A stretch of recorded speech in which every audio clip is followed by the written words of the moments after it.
October 9 కార్యకారి అయిన దేవుని కృప. కృప అంటే ఏమిటి? మన ప్రతి అవసరానికి మనకు అవసరమైనప్పుడు దేవుడు అనుగ్రహించే సహాయం అది. ఎవరో కృపకు ఆంగ్ల పదమైన గ్రేస్లోని ప్రతి అక్షరంతో మొదలయ్యే మాటలతో దాన్ని ఇలా వర్ణించారు: God's riches available at Christ expense. క్రీస్తు చెల్లింపు కారణంగా అందుబాటులో ఉన్న దేవుని ఐశ్వర్యం. కృపకు ఎప్పుడూ కొరత లేదు.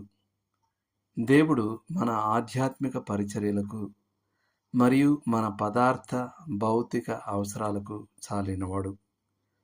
ఒకవేళ దేవుని కృప మనలను రక్షించడానికి చాలినదైతే ఖచ్చితంగా అది మన శ్రమానుభవ సమయాల్లో మనల్ని కాపాడి బలపరచడానికి కూడా చాలినది.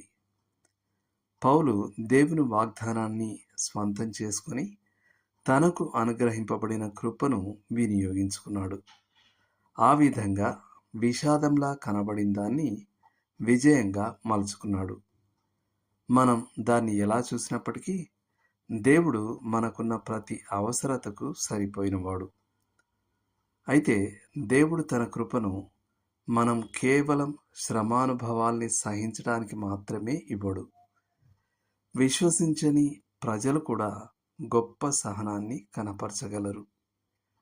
దేవుని కృప మనల్ని మన పరిస్థితులను మనోభావాలను అధిగమింపజేసి మన శ్రమల వల్ల ఓ మేలుకరమైన మంచి జరిగేలా పనిచేయాలి.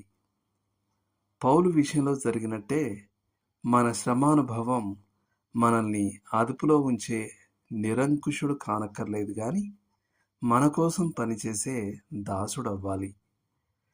నేటి వచనం: గనుక మనము కనికరింపబడి సమయోచితమైన సహాయము కొరకు కృప పొందునట్లు ధైర్యముతో కృపాసనమునొద్దకు చేరుదము.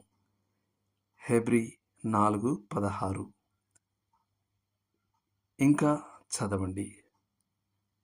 యోహాను 1:16, రోమా 5:20, కొరింథీలకు రాసిన 2వ పత్రిక 3వ అధ్యాయం 4 నుండి 6 వరకు, మరియు 8:7, 9:8, 12:9, యాకోబు పత్రిక 4వ అధ్యాయం 6వ వచనం, పేతురు రాసిన మొదటి పత్రిక 5వ అధ్యాయం 10వ వచనం, పేతురు రాసిన 2వ పత్రిక 3వ అధ్యాయం 18వ వచనం.